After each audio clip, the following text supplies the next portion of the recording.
trying to implement all the new feels and thoughts. So we talked about visualization, application of from range to how do we apply it to the golf course. So kind of on your own or in your own words, how would you explain, getting what we talked about there to here, and your thought, your visualization, your process now that you're going to try and go through yourself on adding this all together?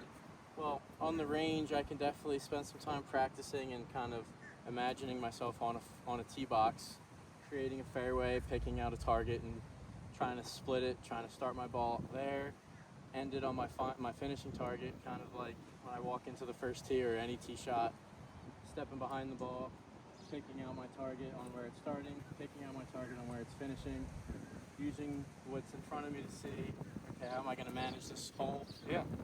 Find the spots where I can miss and see what my ball's doing that day and just aim accordingly.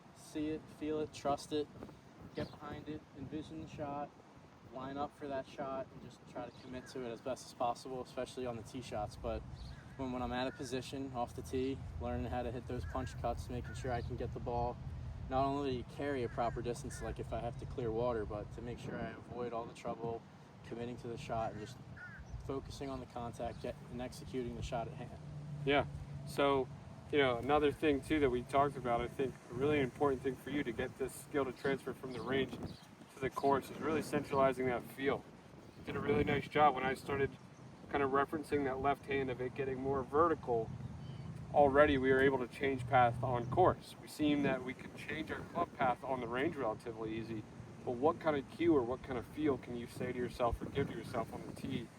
In an example like this where, we want a relatively straight drive here. Something that's going to hook too much is going to get in the left trees. Something that's going to cut too much is going to get into the right rough, right fescue. So tell me kind of a thought or feel of how you would dissect this tee shot.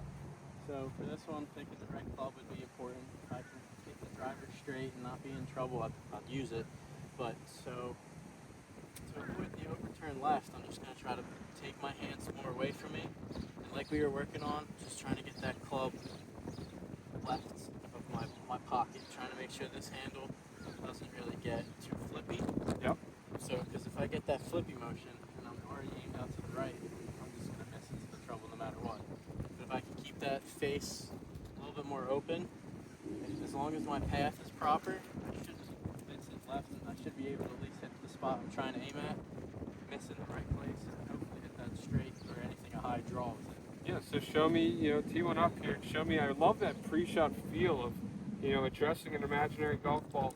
It's starting to kind of show me what that feel is of where we're getting that club on this drive.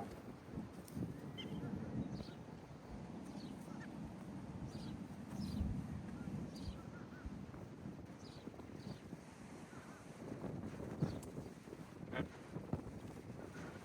Good. Envision it, feel it, rip it.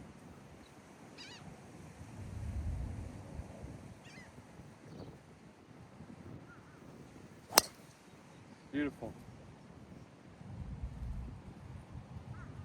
Perfect drive here.